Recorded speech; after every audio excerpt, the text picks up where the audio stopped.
Just saying. Here we go. You changed it up. Welcome Cowboys Nation to Game Day Live post game show presented by BT Furnishings. I'll tell you about the recliner special later, but right now ain't nothing special about what went down. The Cowboys take a shocking L, 28-16, and a whole lot of shaking the fingers that we're going to be doing this week, man. And hopefully a wake-up call for all phases, as Jesse said in the backstage. You lost here. You lost offensively, defensively, special teams, and in the coaching position as well. So Cowboys fall to 2-1. The Cardinals get their first victory.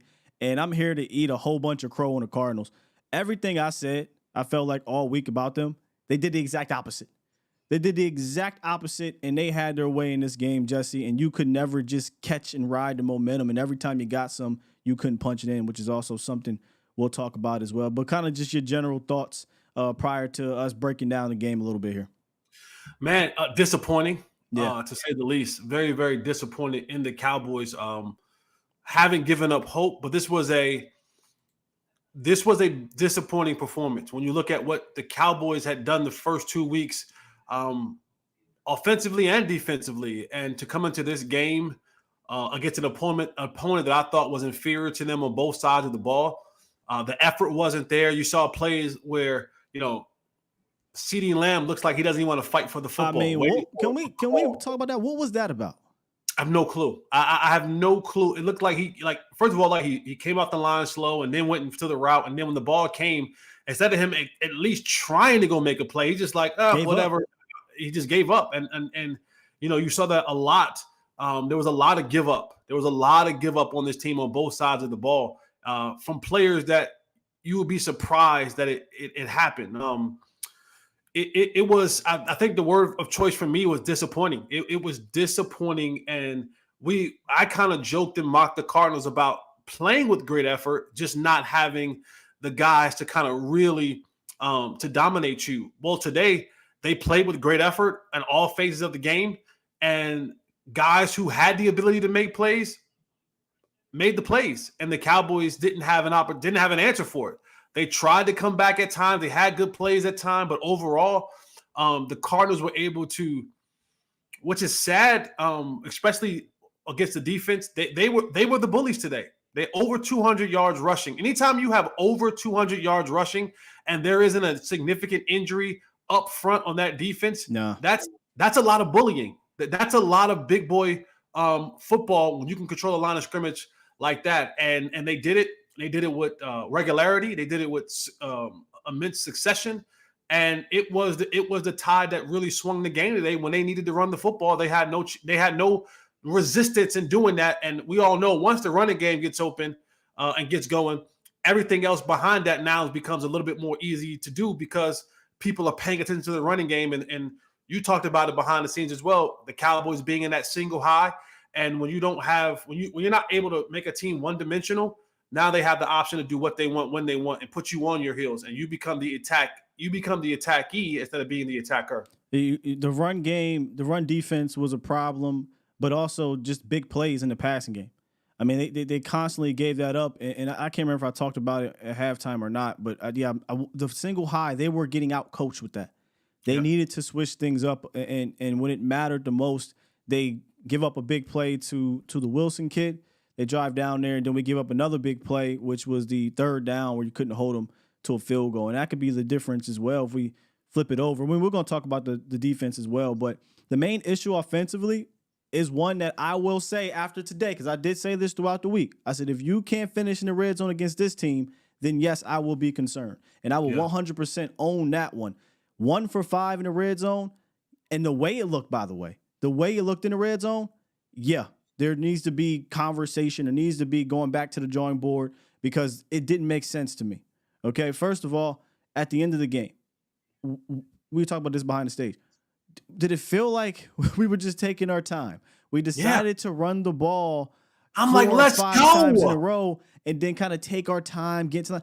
I didn't understand that. You got down there with about 5 minutes left to go or so, a little bit over 5 minutes, and we're just handing the ball off. And it's not like once we got to the red zone, it's not like we were busting off touchdowns from running the rock. You were getting maybe 2 or 3 yards at a time. And earlier in the game, sure, you get closer. But at that point in time, once you got down in the red zone, now it's time to pull out your best red zone plays because you have to score, and you got to score fast. So it is absolutely 100% unequivocally a concern what's happened in the red zone against the Cardinals. In fact, I'd argue it was worse this game than last game because you saw what I said to you behind the scenes. There was no plan. Didn't really seem to be a rhyme or reason. And then you have the interception at the end of the game where you can't have that, especially when if you score there, you got a chance to maybe get a stop and have to score again. But it was just an downright embarrassment in the red zone. 1 for 5, I believe. Yeah. When they went, let me find their red zone efficiency here. 2 for 2. They only got down there twice, but 2 for 2. That's all it took. That's all it took. So just on that side of the ball, not finishing in the red. There was 3 things that lost you this game, in my opinion. You couldn't stop them offensively, period. You really only stopped them 3 times in this game, and you couldn't stop their run. Red zone offense and freaking penalties. Yeah, you gave up over a football field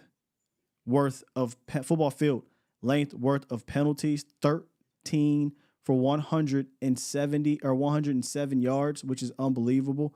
And I believe they got, I'm trying to look the penalty yards for first downs. I can't find it right now. But they got a bunch of penalty yards for first downs. And the Cowboys, maybe the biggest penalty of the game was when they got the return by Turpin pretty much down there in the red zone. And it took away 50 yards. But you got back down there and you couldn't punch it in. So just an outright embarrassing performance, I think, in all 4 stages of the game: coaching, special teams, offense, defense. Yeah, and we talked about a lot this year, especially who runs the NFC, and it was between the Cowboys and the Niners, and right now we have to take a step back. Yep, we have to take a step back and reevaluate the situation. Right now, after today's performance, the Niners are the king of the NFC right now, and until we come back out and prove otherwise, we have to give the nod to them. But today, they didn't look like they had the way the week was going. You understood the injuries, and I don't want to make injuries an excuse because they happen all over the National Football League. I mean, hell, the Cardinals are playing with a backup quarterback, right? So it's like one of the biggest spots in the league is for them as a backup quarterback, and they're missing some guys on their team as well. So I don't want to make injuries an excuse for a loss, but it just felt like the team didn't have energy. You didn't feel that electricity from this team. Even, most people who are on the ground in Arizona would say that it was a pro Cowboys crowd in Arizona. Yeah, I heard so it wasn't like it was like, the crowd was just, deafening and it was a pro Cardinals crowd. It was more of a pro Cowboys crowd. So to not be able to come out with energy and effort and enthusiasm, they looked flat.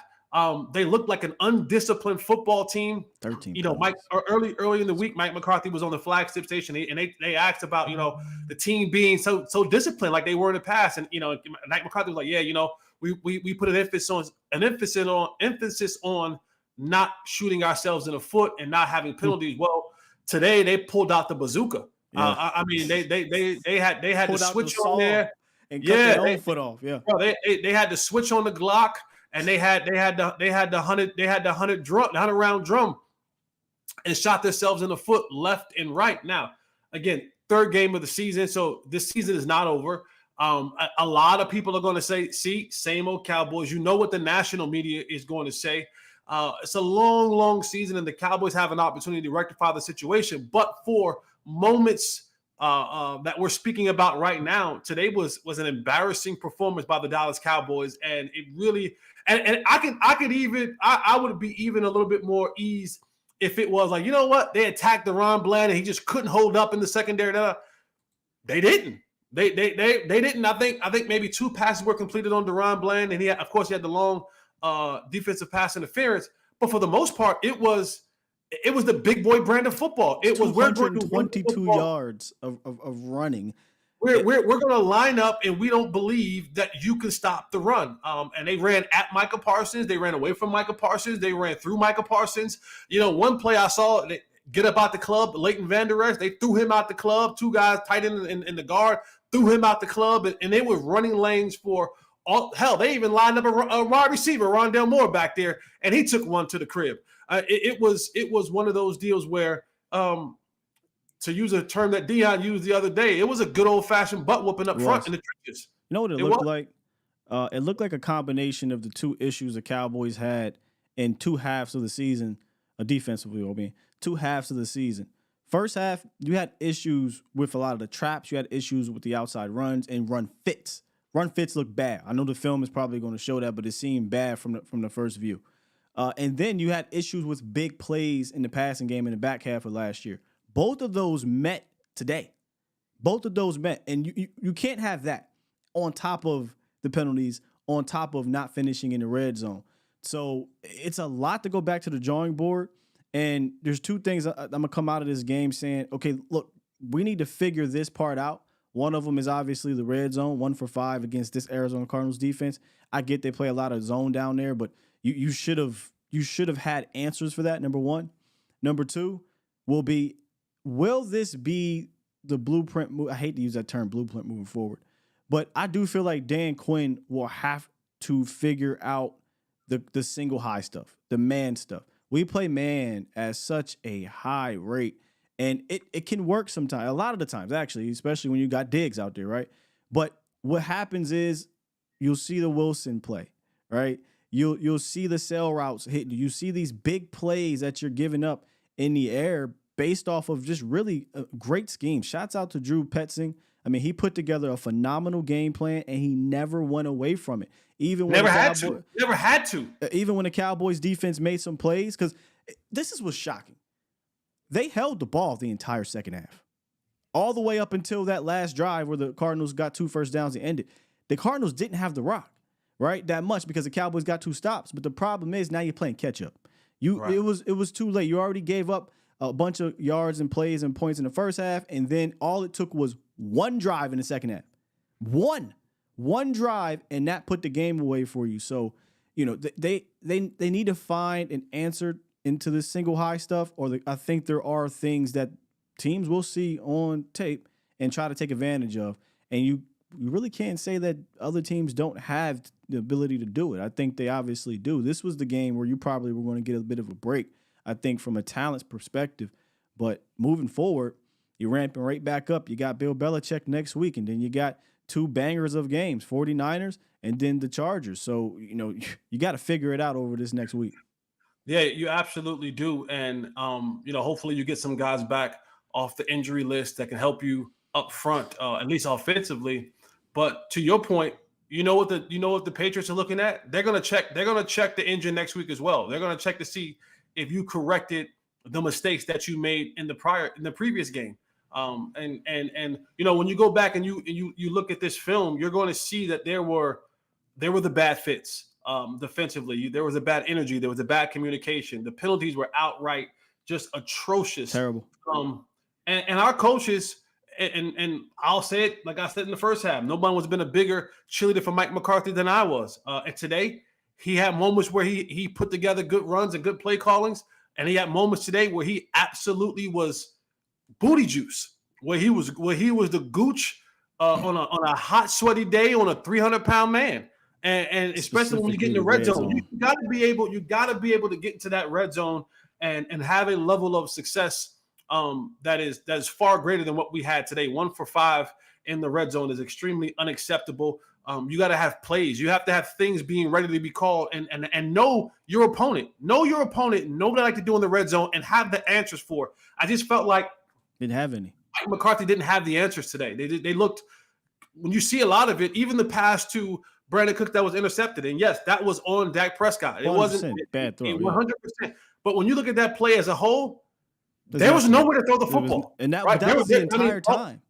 All the routes were run right into coverage. And so there was, you know, you wanted to set something up, but they covered the outside and baited you back into the middle where they had 3 guys waiting there, and the linebacker just floated right back up into that area and made the interception. So bad on Dak Prescott, for throwing the ball in that area, but also bad on Mike McCarthy for not having answers for a team that you knew what they were going to do primarily in the red zone. And you had opportunities throughout the day to correct it, to fix it, to adjust to it. to do something else that gave you.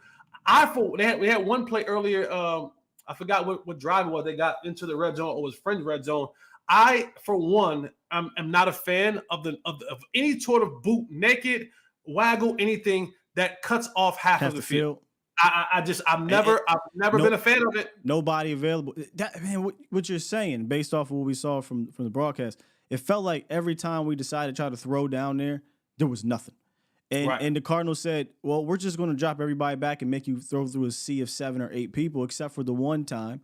And again, this might be something that, when Lamb goes back and look at the film, something that he used to do as a young player kind of popping back up here. Mm-hmm. And it's kind of the attitude-y, I'm not getting the ball, or and it's like, hey man, you got a job to do. And it was the play I talked to you about where they sent the blitz. They don't blitz a lot, but they sent the blitz down there, and he kind of ran that corner. But I felt like that was kind of designed to get a rub or get a pick a little bit on Brandon Cooks' man, because Brandon Cooks is now entering the blitz where there's nobody there. And if you look at the route, it felt like Lamb was just like, I know it's not coming to me, so I'm just going to just half-ass this and run it. And Brandon Cooks, number 34, just comes down, and there's tight coverage, nothing's there, tries to throw it up, and incomplete pass. But again, there was just nothing easy. We talk about the easy buttons. Between the 20s, he was fantastic. McCarthy and Dak got into the red zone. It was just throwing into a sea of red. And the way they ran the last red zone drive when they were running the ball, I kept saying, why didn't they do this earlier? I was even texting Vosh just like, hey, when you get down there to that 9-10 yard line, you got 3 yards on the first one, fine, run it again, because they really weren't stopping you for real. Right. Even if you get 3 or 4 more yards, now it's 3rd and goal from the 3 as opposed to 3rd and goal from the 12, 3rd and goal from the 18, or whatever it may be due to penalty or not completing the pass. So really weird stuff down there. Y'all know how I feel about if the offense looks weird, I'm going to call it like it is. It looked weird in the red zone, and that's something he's going to have to figure out, because there's no way you should go 1 for 5 against this Arizona Cardinals. Nah, it looked weird. It looked like the ugly chick when the light came on after the club who had the fat butt. You know what I'm talking about? You know that one. You ever see Shallow Hal? Yes. Shallow Hal. They all 10s, and then when he loses the hypnosis, they look like. Yeah, they was in the club. Her body was crazy. You know what I'm saying? Like a Coke bottle, and then the lights came on, and every she had the butterface. Everything looked good, butterface, and that's what the Cowboys was today. They were offensively. They were booger wolf. They were butterface. They everything looked good until they got in the red zone. They got in the red zone, and then everything looked good, but the red zone. They were trash in the red zone, and that's a collection of coaching and playing in that particular order. And make no mistake about it, and no one is trying to absolve Dak Prescott for that interception late in the game. I mean, bad pass. I mean, bad play by 4. But I want better effort from CD Lamb on that play. Like, if you're frustrated, if you're whatever, I don't care. Like, in those moments, if you want the pass interference, go and get the football, right? Go and try to make them make a play, but don't come off the ball slow and then speed up at the last second and then just literally just wait for a call to happen. That was unbelievable to me. Here's why it pissed me off, bro. That was a touchdown. Yeah, like if you go for the ball, the corner didn't touch it with his hands. It was his helmet, because you're like this looking for the ball. All you had to do was go like this. Just reach over there and grab it. If you reach like this, that's a touchdown. And you gave up on a play looking for a flag, man. If you fight through, and this is one thing I do give Gallup credit for. By the way, that's there's a lot of wasted effort here. Michael Gallup, welcome back. Okay, welcome back. Number one. There's a lot of wasted effort here, but Michael Gallup is a player that I used to be like, hey, man, sometimes you got to, flail a little bit and draw the penalty, because he's always going for the rock and they never throw the flag. Michael Gallup would have not given up on that play. Right. I know for a fact he wouldn't have given up. In fact, he would have caught that ball. But I know CD can catch it. So that's what I'm saying. Like, in that moment, I want the ball to go to 88, and that's what I want. Shout out to Robert Ian for the super chat. His question was, is it time to start questioning about the red zone offense? Yes. Yes. Yeah. Yes. Scott said it when we started this thing. Yes, it is time for us to. That is a big red flag. It is. It is a big, big red flag for this Cowboys offense going forward. Can you score in the red zone? 20-20 is a great thing. Cool. We move the ball up and down the football field. Excellent. Get what you need up and down the football field. I got you. Understand. Cool beans. But when you get into the money zone, that's the red zone. You got to score touchdowns. You should be kicking extra points, not field goals, and you shouldn't be leaving there empty-handed. And they left that is a telltale sign of a good and or bad football team. Good football teams march up and down the field, get in the red zone, and leave with a higher percentage of touchdowns and field goals. Bad football teams and the football teams who lose games that they're not supposed to lose are what you saw today. March up and down the football field, get in the red zone, and they come out of there with their hand filled with crap. Yeah. You can't have that. No. You can't be a good team. You cannot be a good team in this league against the quality opponents. And I do not consider the Cardinals a quality opponent. Congratulations to them. They got the win. We will eat crow, and we will have the crap smeared in our face. The Cardinals to me are not a quality football team. That's just what it is. But when you have to face the quality football teams, the ones who will really, really be a battle, when you get in the red zone, if you have that opportunity to do so, damn it, you better come out of there with touchdowns than you do more often than not. Look at this day. You don't even need it to be a quality team today. If you score, right, down there, maybe you put pressure on the Cardinals. The Cardinals ain't really had no pressure. Even when it was 16-22 or whatever it might have been, 21. I don't know. It might have never been 16-20. It was 28-12. Never mind.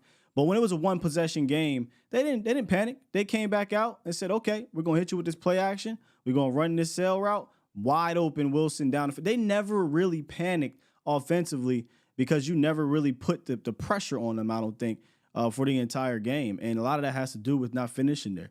All week leading up, I said, "Look, if they come out here and they don't perform in the red zone against the Cardinals defense, 100%, I will step back. I will eat that and say this is a concern." But I thought they looked worse this week than they did last week. There was no plan here, and it showed, man. And it looked, again, weird because it's like you flipped the plan in the fourth quarter. With 5 minutes and some change left, you started to slow the game down.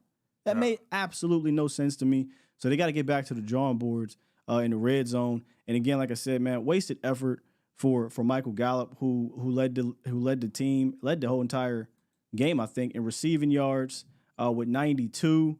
CeeDee Lamb followed up with 53, and Jake Ferguson with 48. And Rico Dowdle, I liked what Rico Dowdle did. There were some good things in this game. Rico Dowdle ran hard. Again, I told you, he reminds me of Marion Barber. It's just something about him. And that play here, the first down play I think he made or whatever it was on the screen down there on that drive was very Marion Barber-ish. And, I would like to continue to mix him, get him involved in and out moving forward offensively. Defensively, it's just pretty much a nightmare of a game. I don't really know how else to put this. Just a nightmare of a game that they better learn from. They better learn from, bro. And I think they will. I think they will. They got smacked in the face today. Yeah. And if this team is going to be what we think they can be, a moment like today is one of the moments where you got to come back stronger than ever. You got to come back more sound. You got to come back more furious. You have to come back more disciplined. And I think that's the biggest thing, man. This team just wasn't disciplined. They weren't disciplined in their alignment assignment. And I can't wait to go back and watch it tomorrow. I ain't watching it tonight. I ain't watching it tonight. I'll watch it tomorrow morning. But they just weren't disciplined. They just guys weren't communicating. Guys weren't in their proper fits. Guys weren't tackling. Guys weren't just I go back to the energy and effort. The Cardinals, they play with a level of passion, and they did today. They played today like they were the better football team, and the Cowboys just didn't have an answer. They didn't match them player for player. They didn't match them energy wise. They didn't match them schematically. They didn't match them just alignment assignment. They just played better. The Cardinals, the Arizona Cardinals, outplayed the Dallas Cowboys today in American football. That's fact. Yep. There is no ifs, ands, buts about it. There's nothing that we can sit here and try to look around or look past. Or the bottom line is you got your butt whooped. You did. You got your butt whooped. The guy that you needed and wanted and hoped that would step up and play a significant role in today's game? Didn't. I didn't think CeeDee Lamb was going to have 50 yards receiving. I didn't. That wasn't a stat line that I was looking at. I didn't, I know Micah got the sack, but I thought Micah was going to have a much more dominant football game than he did today, especially with the way that offensive line has played in the past. You just didn't see the guys who normally come up with big games have the big games. And it was embarrassing. It was a flat out embarrassing effort on all parties that got on the plane, got on the bus, got in the locker room, and put on Cowboys paraphernalia today, from coaching staff to training staff to equipment staff to medical staff to I don't give a damn who is. If you were employed by the Dallas Cowboys today, you didn't show up. Yeah. And it showed on the football field. Next week, we'll see what happens with their offensive line. Zach Martin and Tyron Smith and Tyler Biadasz. I'd imagine those guys will be back. They were fringe playing this week. Tyron was suited up. Me and Vosh were talking about, hey, man, maybe this is an emergency type of thing if somebody goes down. It was at a point where I was thinking, hey, this is an emergency. Because Chuma Edoga just couldn't. He was just dying over there, holding and just trying not to give up stuff. It was not a good day over there. So next week, hopefully you get your guys back and we can get back on track. But again, man, I mean, between the 20s, you were fine. It's just once you got down there in that red zone, another wasted effort. Tony Pollard, 122 yards today, 31-yard gain, a whole bunch of hard. Ran hard. I mean, if you have the question of can Tony Pollard shelter the load of rushing the ball 20, 25, 30 times a game, he's doing a hell of a job answering the question. In between the tackles, outside the tackles, zone counters, everything. He's doing a hell of a job showing you that he's more than capable of running the football at a heavy payload. So, again, like you just said, what a wasted effort. Another good, strong day from Tony. You don't want to waste days like that. You don't want to waste days with Tony Pollard rushes the ball plus 25 times in a game and has over 120 yards rushing. You don't want to waste a day like that. You don't. Those things are hard to come by in this league. And when you get them, you want them to be on the successful end of things. And today, they didn't have the answer that they needed when they needed them. You lost some of those physical battles, right? I mean, when you look at the team stats here, you got them in so many categories. You had more first downs than them. You were better on third down. You completed about 60% via third down. You ran way more plays. You had more yards. You ran the ball for $185, but you gave up the other side of the ball, the physical stats, right? 200 and something yards in on the ground.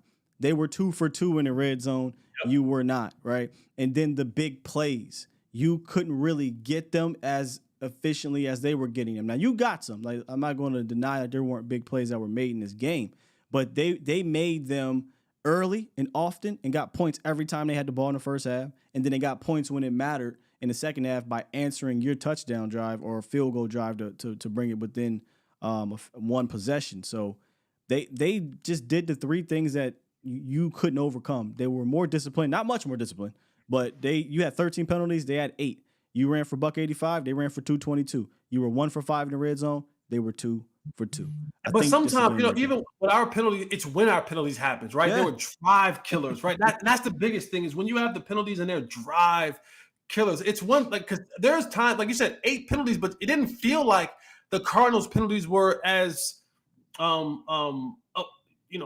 it wasn't as devastating to their mode of operations as it was to ours. Like every time we got something going, holding, defense gets, third. Offsides, defensive pass interference, holding. It's like, God, offensive pass interference. Every time we thought we had something going, it was a drive killer. It was a drive extender for them. So even though their penalties were close to ours, it just felt like the ones that we created on ourselves were just absolute, just devastating to what we were trying, the momentum that we were trying to build on both sides of the football. I mean, they received 4 first downs from penalties that you committed. And then, so that's 4 right there of the 13. And then there were probably at least 4 that killed your drive for the Cowboys. Either killed your drive or killed a big return or whatever it may be. So over half of the penalties either gave them a first down or took one away from you where you had maybe a second and short or something like that. And those little things will just get you beat when you already are getting beat, I think, physically in that game. So I thought an uncharacteristic game for the defense. uncharacteristic, and from a historical perspective, uncharacteristic for McCarthy and his offense in the red zone. They've been a really good red zone offense, but this game was disgusting, or as he would say, disgustingly. And they'll have to go back and figure those two things out, because this was again a combination of the first half of last year with the run defense and the second half of last year with the big plays, pass defense. And you just hope this is not a trend or whatever, because teams are going to see this on tape, right? And they're going to try to replicate these things. Now, not everybody has this type of offense. For instance, the Patriots, they're not going to have this type of offense with Mac Jones. They're going to try to air it out a little bit more and run Stevenson and Ezekiel Elliott in a different way than they would. But nonetheless, you got to be up for the challenge. So there's no more. Again, this was, I think, the last game, Jesse, on the schedule where you kind of could say, "Oh man, look, you've got all this talent. You checked every box pre the game." But as they say, that's why the games are played on Sundays. Yep. Yeah. All right, man. That is the BT Furnishings post game show. Make sure you guys check out BT Furnishings. It's your one-stop furniture shop. They have a buy more, save more sale going on right now. You spend $999, you save $100. You spend $19.99, you save $300. And while supplies last, ask for the Skywalker reclining sofa and love seat special. I think the Cowboys asked for that today. I think they asked for the reclining seat. They asked for the Sky special, and they were in the reclining seat. A lot of them were in the reclining seat today and just chilling. Yeah, and they can't be chilling, man. They can't be chilling. But hey, if you go to BT Furnishings, ask for that, and you will get a free love seat. If you're looking for quality furniture at an amazing price, stop into one of their locations today in Arlington, Dallas, Garland, or Plano, or go to btfurnishings.com to furnish every need in your home. That's BT Furnishings, shopping fun, fast, and easy. Final words here, Jesse, as we head out. Disappointing performance, but the good thing is that the season is not over. It's early in the year, and my biggest concern is a loss like this doesn't come back and bite you in the butt later on in the year. But you can't have any more of these. You cannot afford to find yourself in a position come playoff time where you look back on the season and you have losses like this to the Arizona Cardinals, team that you're clearly better than. You're clearly more talented than, but on the day you had to play the game, they just outplayed you in all phases of the game. But it's good to know that we can continue to grow, fix some things. This season is not over. This season is not dead. This isn't these are your same old Cowboys. It happens across the board. It happens across the board. No one thought the Detroit Lions were going to beat the Kansas City Chiefs, but it happened. I mean, these type of things happen. You don't want it to happen to your football team. But the biggest thing is, and I guess the grateful thing is that it's only week 3, and we can still put together a run and put ourselves square in the position to win this division and find ourselves in a playoff seat where we can go do some things this year. This team is too talented. This team is way too talented. I know the loss of Trayvon Diggs and the loss of the offensive lineman, but this team is far too talented. You got star players all over this football team, all over both sides of the ball. They have to come and play each and every day, and it's a reminder. It's a reminder to us as fans and media members. It's a reminder to the football teams that they pay those guys too. They pay those guys too. And though they may not always have the best players, those guys are players. And if you don't do the right things that you're supposed to do, you get whooped. And today the Cowboys didn't, and they got their tails whooped. It is the NFL. And again, the playing field got leveled after Thursday. And we talked about that, right? Like, I think it's Nick Eatman who says this. Yeah, you might be the better team, but as soon as you start losing those players that make you better, it levels the playing field. And this is the National Football League. It's not a crazy gap to begin with. So when you start losing those guys, you better be able to keep that level of play. And you did, like you said, you didn't bring that same energy. You didn't bring that same game plan or coaching or whatever. You didn't bring that same execution that you saw in the first 2 games. But they have the opportunity to bounce back. They got they got the Patriots coming in to AT&T next week. Zeke will be here, so obviously Zeke is going to want to, do the gesture and get going. So you better be able to match that energy. You got Bill Belichick, who's watching that tape, and obviously he's going to throw some things at you. So you've got a challenge next week to bounce back and head into that San Francisco game 3-1. But you've got to learn from your mistakes this week, today, and if you can correct those next week, obviously things get back on the bright side. But This is one of those games where we'll be dissecting all week. Monday, tomorrow, we'll talk about the Cowboy Custom Player of the Week, and we'll try to sift through who that might be. So make sure you tune in for the show tomorrow morning, and then we'll be talking about it as well on Vosh and Barry Live on the Volume. And Jesse, you'll be everywhere. Let them know where you be. Yeah, I'll be everywhere. I'll be on Hanging with the Boys, DallasCowboys.com, Monday through Friday, 1 p.m. Central Time. I'll be on Believe on the Cowboys at 9:30 a.m. tomorrow morning and on Friday with Jeff Kavanaugh on the Believe Network. I'll be on Unfiltered with Jesse Holley on YouTube all 3 days this week. And I'll be back here with you next Sunday as we take on the Patriots at home. Big game. Big game. Difference between 3-1 and 2-2 is a lot. It's a lot, man. All right, Cowboys Nation, we will see y'all later on this week. Y'all be safe. Be blessed. Peace. We out. I'm in my zone, on the road to the Super Bowl. Every game on the schedule crucial, it take a toll. It don't matter if we at home or on the road. You try to tackle, I'll truck a sucker and take it soul. I'm staring at 4th and goal, gotta find an open hole. A linebacker just close a hole where I'm supposed to go. So now I'm thinking my centers are all pro, so I trust he can make a wall for wherever the ball go. Yeah, there's 5 seconds on the play clock. The crowd was loud, but they stopped. Now it's silent while they watch. They stand off in the red zone. All I see is red home. Watch me get this touchdown and this W. And